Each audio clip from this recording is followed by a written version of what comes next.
We're here today in Florida with Cathy Jordan. Cathy is my hero.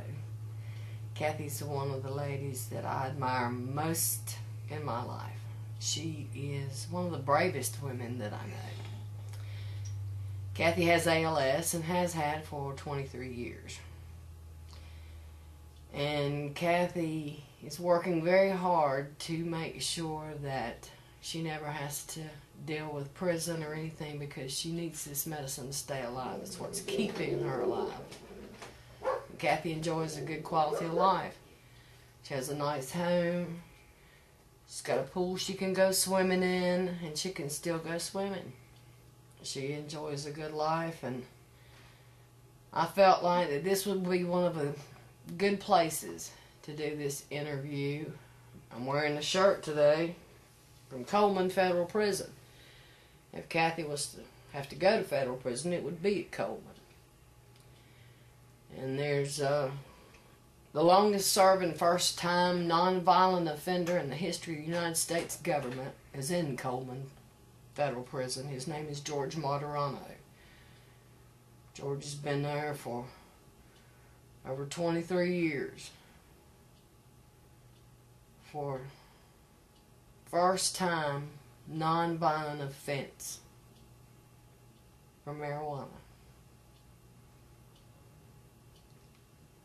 Now, the patients who end up getting arrested have a real hard time. They have a hard time getting an attorney to understand. They have a hard time getting legislators to understand.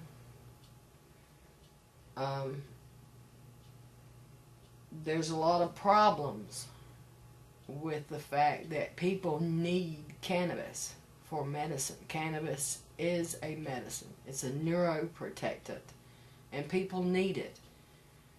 And through government propaganda and misguided policies, it's turned into a war against people, against citizens, and against the sick. No civilized country has ever made war on their own sick and their own suffering, except the United States government. How does that make the patients feel, Cathy? Well, actually, I'm in this in the drug war period, but every time I try to get out, it's like the Godfather. They drag me right back in, and now dealing with trying to become one of the first new legal patients in Florida, and because I have a medical necessity, since I do have ALS, and trying to educate neurologists who do know more than they know, really upsets them. They really don't think patients should know more than them. But when it comes to cannabis, I know more than my doctors. And what is amazing is the fact that if it doesn't work, how did I survive? When I first told them it stopped, they wanted to put me in the mental ward. Well, when they first diagnosed you, didn't they say you had the fast kind? Oh, yes, very progressive. And they tried to tell me that I had to have it a year, at least a year. And I kept telling them no, it started in May of '85. And they kept saying no, it had to be longer than that. Because it was so progressive. Yeah, not thinking that my casual use of cannabis may have been slowing the progression. Well, now, you've gone to cannabis therapeutics conferences, and now they know that cannabis is a neuroprotectant. Yeah. Maybe that's what was keeping that disease from progressing then. I know that is what has made me feel so righteous. I have gone from being not knowing why in my life to now knowing that cannabis is a neuroprotective. It is an anti-inflammatory, which is needed for ALS. And anyone that has ever smoked pot in their life knows that when you smoke, you get hot meal. And most people with ALS, saliva is the biggest problem. Mm-hmm. So, I come to Florida to save up my muscle relaxers and my life.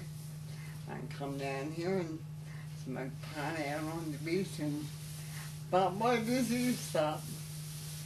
Well, now you told me that you could feel an underlying hum in your body.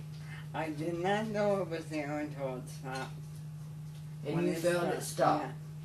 Yeah, when I smoked that, I felt something stop in my mind, and my brain became more alert, and I actually began to recover.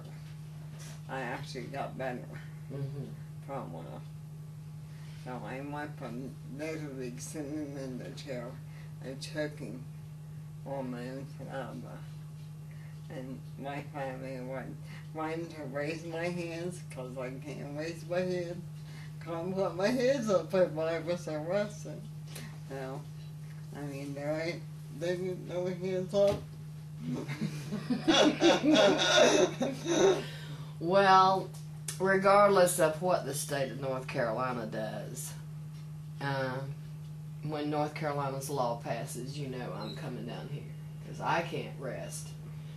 I won't rest until I know this lady can live her life without living in fear of being arrested for trying to stay alive. And I'm very, very disappointed and upset at neurologists for not having seen this woman. We've put her on YouTube. We've done everything we can to bring awareness to Cathy. The news media don't want to talk about it. They don't want to hear it. Doctors think you're delusional or that you're misinformed when you tell them that Cathy's been living this long with this disease. And we think that there is a neurologist somewhere, maybe in California and states that have been working with this, with cannabis for a long time now, but we feel like there's got to be a neurologist somewhere who's willing to study Cathy and find out exactly what is it about cannabis that stops or slows the progression of ALS. I mean, more and more people are coming down with this very devastating disease. I mean, most of Dr. Kevorkian's patients were ALS patients.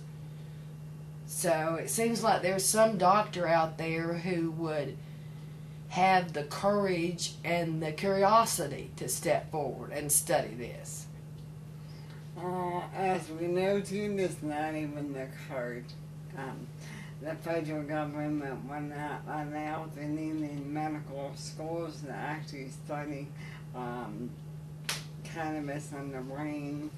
If they did, we wouldn't have so many wounded soldiers and water in hospital but swelling at the brain because cannabis can slow down the brain from swelling.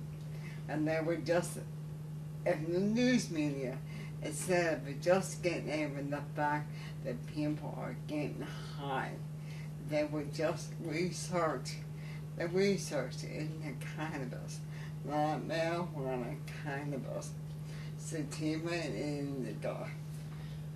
Look it up, look into it.